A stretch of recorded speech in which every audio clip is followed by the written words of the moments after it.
Home. Ça fait tellement longtemps que j'avais pas fait de vidéo et les choses ont un peu changé. J'habite maintenant à Montpellier, dans le sud de la France, et j'anime des ateliers hebdomadaires sur la Bhagavad Gita, donc vu au prisme de la non-dualité. Et dans la Bhagavad Gita, justement, Shri Krishna nous apprend, ou il nous précise en tout cas, qu'il est impossible pour un être humain de rester un instant sans réaliser d'action. Et effectivement, au niveau physiologique, au niveau du système nerveux, la digestion, la respiration, les battements de notre cœur échappent à notre volonté, mais ce sont quand même des actions au niveau du corps à chaque instant. Et même au niveau plus subtil, au niveau des pensées, le flot de nos pensées est ininterrompu et ce sont également des actions qu'on réalise.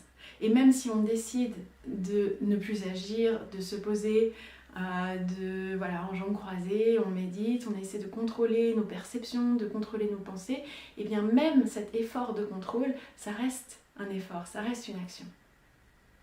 Alors en tant qu'être humain, effectivement, nous sommes donc dans cette action, ce flot d'action constant. Mais quelque chose nous distingue des autres êtres vivants, c'est que nous avons un champ d'action qui est particulièrement vaste.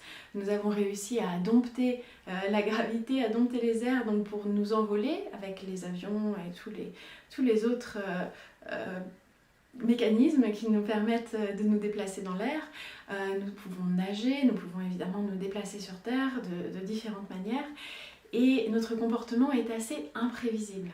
On peut donc dire qu'en tant qu'être humain, nous avons un certain libre arbitre. Nous avons donc la capacité d'avoir des objectifs et de mettre en œuvre des actions pour atteindre nos objectifs. Et cette liberté, justement, elle nous pose question. Quel est le meilleur usage qu'on puisse faire de cette liberté ? Initialement, mes actions sont au service de ma sécurité, donc m'alimenter, trouver un abri, m'habiller, être au chaud, les besoins fondamentaux, besoin de sécurité. Et puis, il y a aussi beaucoup de nos actions, parce qu'on a cette chance d'avoir cette sécurité, qui sont dédiées à la recherche de plaisir.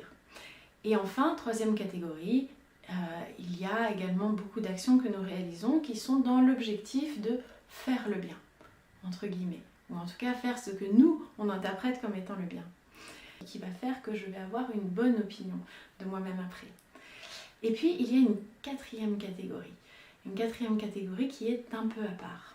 Dans ces trois premières catégories, ce que je recherche, finalement, c'est toujours la même chose, me libérer. Me libérer, par exemple, de la faim, avec donc la recherche de sécurité en mangeant, me libérer de la peur, me libérer de l'ennui, bref, je suis toujours à la recherche d'un mieux. Mes actions ont généralement un résultat, parfois le résultat est satisfaisant, mais il n'est jamais satisfaisant dans la durée, il n'est jamais satisfaisant à 100%, complètement. D'ailleurs, même lorsqu'on est satisfait, par exemple, j'ai enfin pu trouver la crêpe au chocolat parfaite, et bien généralement on a quand même une petite idée de ce qu'on pourrait encore rajouter par-dessus pour qu'elle soit vraiment parfaite. Et donc je continue d'agir perpétuellement dans cette quête de mieux. Cette quête peut être poussée jusqu'à prendre la forme d'une aspiration, une aspiration très forte, une aspiration à la perfection, ou l'aspiration à échapper pour toujours à la peur de la précarité ou alors à l'insatisfaction. On peut dire aussi que cette aspiration, c'est une aspiration à réaliser mon plein potentiel d'être humain. Et dans la Bhagavad Gita, à ce sujet, il y a une méthode qui est proposée, et cette méthode, c'est de ne plus me focaliser sur mes objectifs lorsque je réalise une action, de ne plus me focaliser sur la peur qui me motive à réaliser cette action, par exemple la peur de la précarité qui fait que je vais au travail pour gagner de l'argent.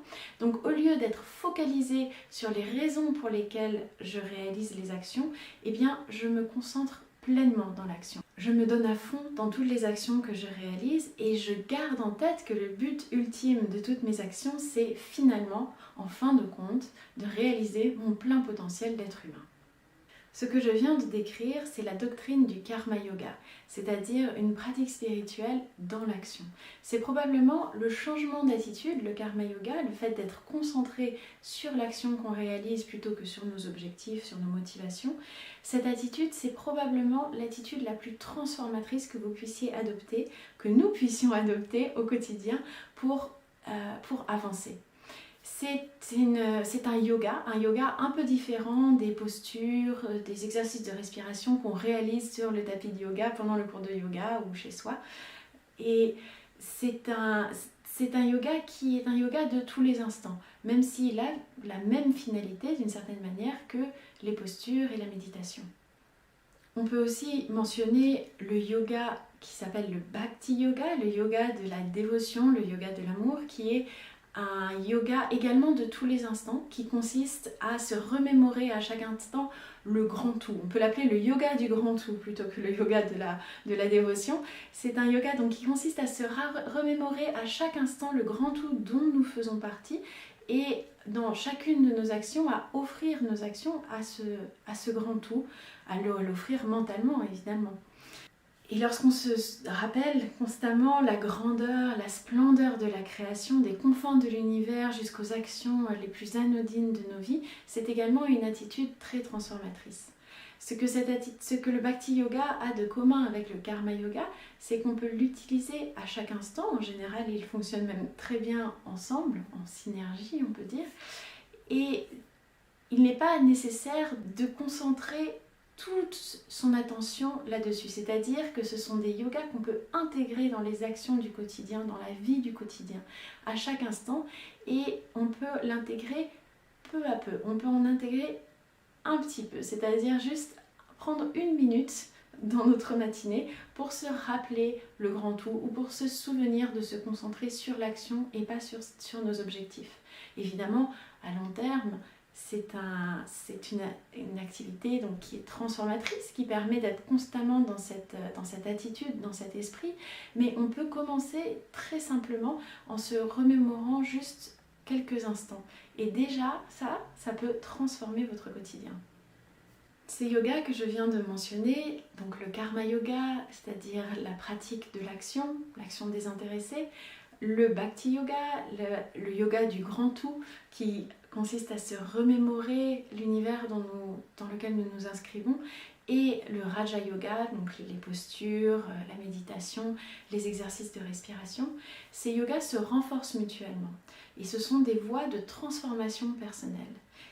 Ce sont des voies de transformation personnelle qui sont utilisées chaque jour par des millions de personnes, peut-être même des milliards de personnes, qui, au lieu de concentrer leurs efforts sur la simple survie ou la recherche des plaisirs, voient dans la vie une opportunité de découvrir quelque chose de bien plus vaste. Ces yogas nous préparent à la contemplation de l'instant présent, de la nature de notre expérience à travers les lieux et les circonstances, de la singularité de cette expérience. Cette pratique de la découverte de soi, du monde, de la réalité s'appelle le Jnana Yoga. C'est le 4e yoga. C'est la pratique spirituelle dont nous avons les traces les plus anciennes, dont certaines remontent à 6000 ans avant Jésus-Christ, avec les Védas dans lesquels il y a les Upanishads. Les Védas sont les textes anciens de l'Inde et les Upanishads sont les parties métaphysiques, les parties philosophiques que l'on trouve dans ces textes.